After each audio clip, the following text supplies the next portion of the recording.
Here is a business riddle that sounds impossible. A company is profitable. It is selling more than $100 billion worth of goods over the years. It is so dominant that roughly 1 out of every 5 toys sold in the entire country is sold by them.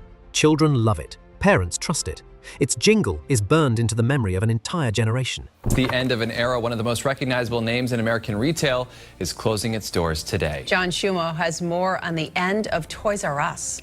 By every measure that should matter, it is winning.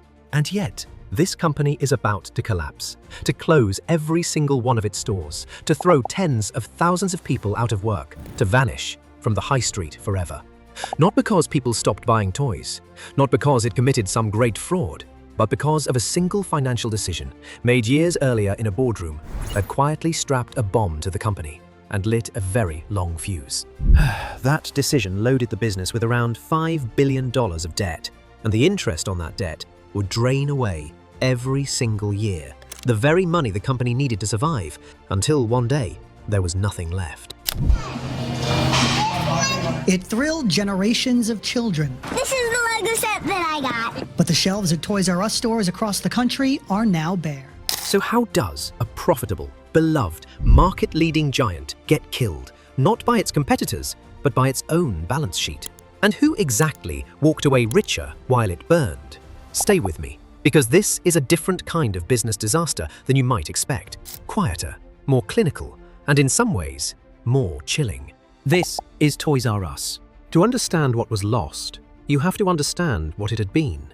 At its height, this was the largest toy retailer on the planet, with something like 1,500 stores around the world. It had reshaped how toys were sold, pioneering the giant warehouse-style shop that let it stock more and sell cheaper than anyone else. It was the model everyone copied, and its brand was woven so deeply into childhood that, for millions of people, the very smell of those aisles is still a memory they can summon in an instant. This was not a struggling minnow. This was an institution.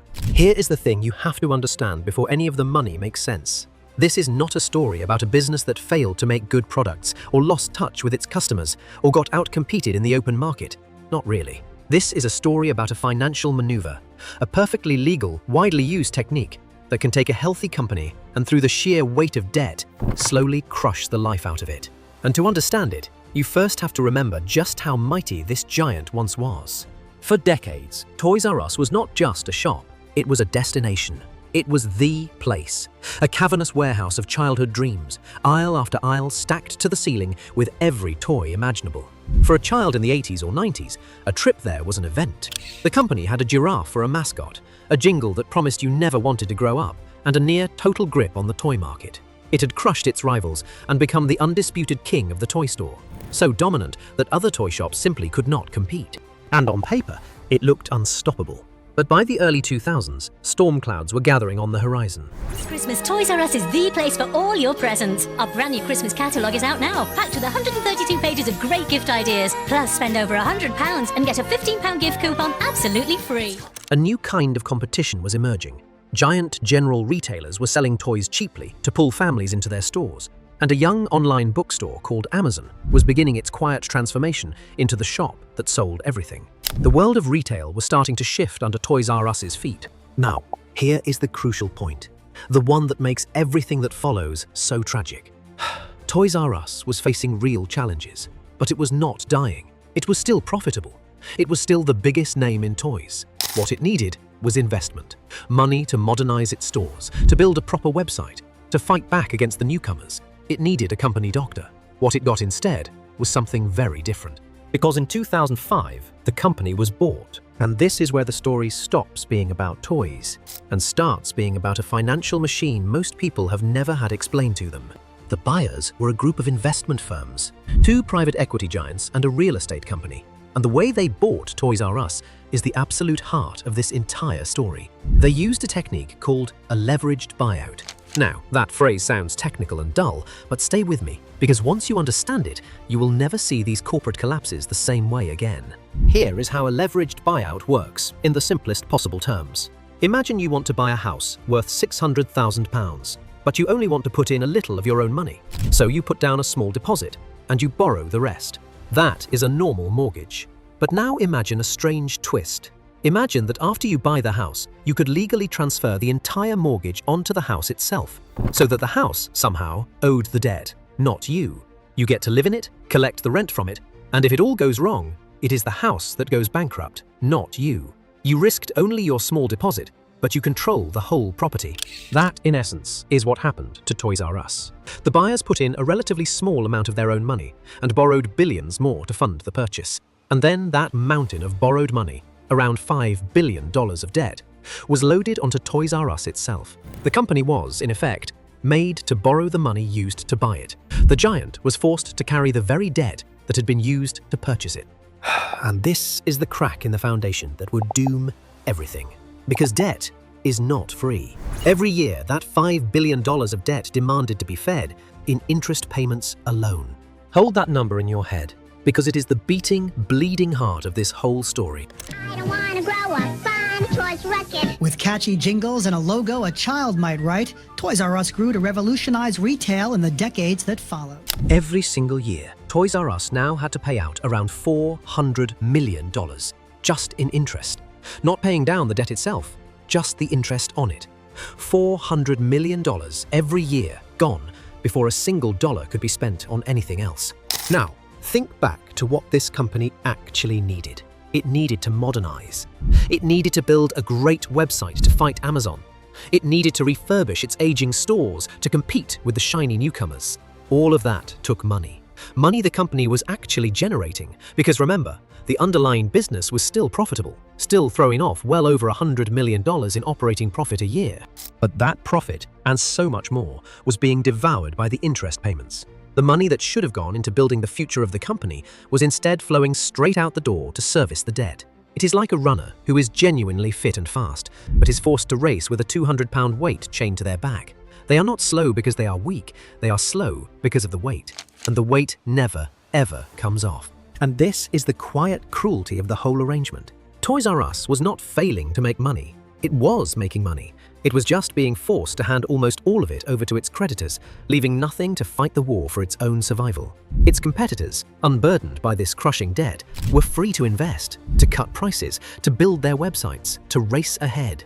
Think about the contrast. While Toys R Us was sending $400 million a year out the door just to stand still, its rivals were pouring their money into exactly the things Toys R Us could not afford. Faster delivery, slicker websites, lower prices designed to lure families away. The online giant in particular could afford to lose money for years while it captured the future, precisely because it was not shackled to a mountain of buyout debt. It was never a fair fight. One runner was sprinting freely, the other was dragging an anchor and being told to keep up. Toys R Us could only watch, chained to the starting line, as the world moved on without it. But the fuse was still burning, and it would take years to reach the bomb.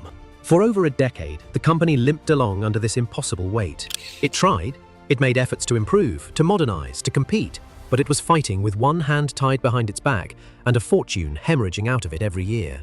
Whenever it might have invested in itself, the debt was there, demanding to be paid first. Slowly, its stores grew older and shabbier next to gleaming rivals. Its website lagged behind, and customers, without even quite realizing why, started to drift toward the competition, where things were cheaper, newer, and easier. Toys R Us was the largest toy retailer for a good chunk of its 70-year history, and it was iconic in many ways. And here is the detail that should make your jaw tighten. While the company itself was being starved, the firms that had orchestrated the buyout were collecting fees, management fees, advisory fees. Over the years of their ownership, the investment firms took hundreds of millions of dollars out of Toys R Us in various fees and payments. So even as the company staggered under the weight of the debt they had loaded onto it, money kept flowing upward, out of the toy store, and into the pockets of the people who now controlled it. The owners did try, at one point, to find a way out. A few years after the buyout, they attempted to take the company public again, to sell shares on the stock market, which might have raised money to pay down some of the debt and given them a profitable exit. But by then, the wider picture was already too grim. The retail world was visibly turning against traditional stores. The company's numbers were not improving, and the effort to go public was eventually abandoned. The escape hatch was sealed. The debt would stay exactly where it was, bolted onto Toys R Us, growing more suffocating with every passing year. And now we arrive at the reckoning. In 2017, Buried under debt it could never hope to escape. With a crucial holiday shopping season approaching and suppliers growing nervous, Toys R Us finally ran out of road. It filed for bankruptcy. And the cruel irony sat right there in the paperwork. This was not a company that had stopped making money from selling toys. Strip away the debt payments, and the business underneath was still turning a profit. It was the debt, and the debt alone, that had brought a giant to its knees. The company's total debt load, by this point, is the number that tells the whole story. Say it slowly. That's 10 zeros, and someone signed off on every single one. And here is how bankruptcy became total collapse. Because the mechanism is grimly logical. A toy shop lives or dies by its Christmas. The bulk of the year's sales come in those final weeks, and to fill the shelves for it, the company relies on its suppliers, the toy makers, shipping it huge quantities of stock on trust to be paid for later. But once Toys R Us admitted it was in serious financial trouble, those suppliers took fright. Would they ever be paid? Many grew cautious, some pulled back, and the shelves could not be filled the way they needed to be for the all-important holiday season. I don't wanna grow up, fun toys wreckage. With catchy jingles and a logo a child might write, Toys R Us grew to revolutionize retail in the decades that followed. A weak Christmas then confirmed everyone's worst fears, which frightened the suppliers further. The trouble fed on itself. What might have been a survivable restructuring spiraled in a matter of months into a decision to shut the whole thing down. At first, the hope was that bankruptcy would let the company reorganize, shed some of the debt, restructure, and survive in some smaller form. But it was too late.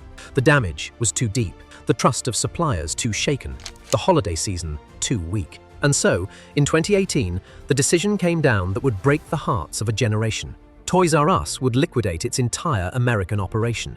Every store closed. The Giraffe retired. Around 800 stores across the country switched off their lights for the last time. But the real cost was not nostalgia. It was people. Around 33,000 employees lost their jobs, and in a final insult, many of them were initially told there would be no severance pay, no cushion after years or even decades of service to help them land on their feet. Workers who had given their careers to the company were let go with nothing, while the firms that had loaded it with debt had already collected their fees years before. It took a public outcry and pressure from those very workers before any fund was set up to help them at all. So how did this happen? How does a profitable, beloved giant end up dead with its workers empty-handed? The answer is not that Toys R Us was a bad business. It is that it was made to carry a burden no business could survive. This is the mechanism you have to understand. A leveraged buyout can take a healthy company and turn it into a vehicle for extracting money. Where the profits flow up to the owners in fees, the risk is loaded onto the company in debt, and if the whole thing collapses, it is the company and its workers who pay the price, not the people who designed the deal. Sometimes these deals work out, and the company is improved and sold on, but sometimes the weight of the debt is simply too much, and a business that could have adapted and survived is instead slowly strangled by its own balance sheet. Toys R Us did not lose because children stopped loving toys. It did not lose because it was beaten fair and square in the open market. It lost because, at the very moment it needed money to fight for its future, its money was being marched out the door to pay for the privilege of having been bought. The giant was not killed by Amazon. It was weighed down so heavily it could never turn to face it. And that is the lesson buried in the ruins of the toy store.